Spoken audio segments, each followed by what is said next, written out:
Sur la peau, le henné dessine des histoires.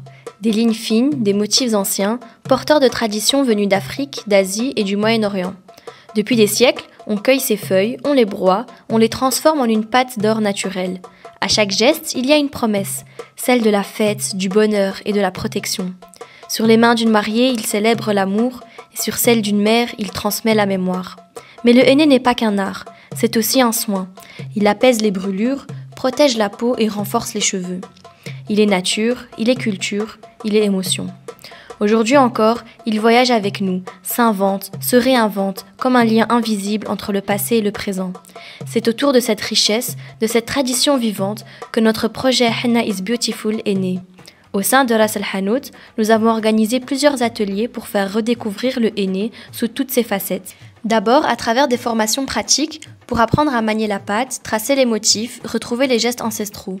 Mais aussi à travers des ateliers de parole, des espaces d'échange pour approfondir ensemble les origines, les significations et les usages du henné. Nous avons pris le temps de partager nos expériences, de questionner l'impact culturel du henné aujourd'hui et d'aborder des thèmes comme l'appropriation culturelle et le respect des traditions. À travers ce projet, nous avons aussi voulu favoriser l'expression des diverses cultures et encourager le dialogue interculturel en donnant à chacun et chacune la possibilité de raconter son histoire. Notre objectif était clair, transmettre un savoir-faire, valoriser les traditions, créer du lien entre les générations et ouvrir un espace d'écoute et de rencontre. À travers ces ateliers, des voix se sont élevées, des histoires se sont dévoilées.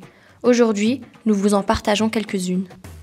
Je ne m'attendais pas à ce qu'un simple échange autour d'une table soit aussi marquant. On a discuté, partagé, et j'ai réalisé à quel point ces questions nous touchent. J'ai bien aimé ces ateliers qui mélangent créativité, pratique et des questions d'héritage culturel. On a parlé de l'impact du colonialisme et de la mondialisation. Et oui, l'ouverture des pratiques, elle peut être enrichissante, mais à condition de respecter leurs origines et leur signification. En plus, j'ai découvert que depuis 2024, le henné est inscrit au patrimoine immatériel de l'UNESCO. Et je trouve que c'est une belle reconnaissance qui aidera vraiment à préserver et transmettre cette tradition. Pendant l'atelier pratique, j'ai appris à manier le cône du henné, à doser la pression du trait et à tracer mes premiers motifs sur la peau. Sentir le design se dessiner sous mes doigts m'a vraiment fait prendre conscience de la force de cette tradition. C'est d'ailleurs en posant le cône sur ma paume que je me suis demandé pourquoi, en cours ou en stage, je devais parfois subir des regards ou des commentaires déplacés simplement à cause de mes dessins au henné. Ce projet m'a amené à réfléchir. Le henné n'est pas qu'une déco éphémère, c'est un véritable pont entre nos vies modernes et un héritage culturel millénaire.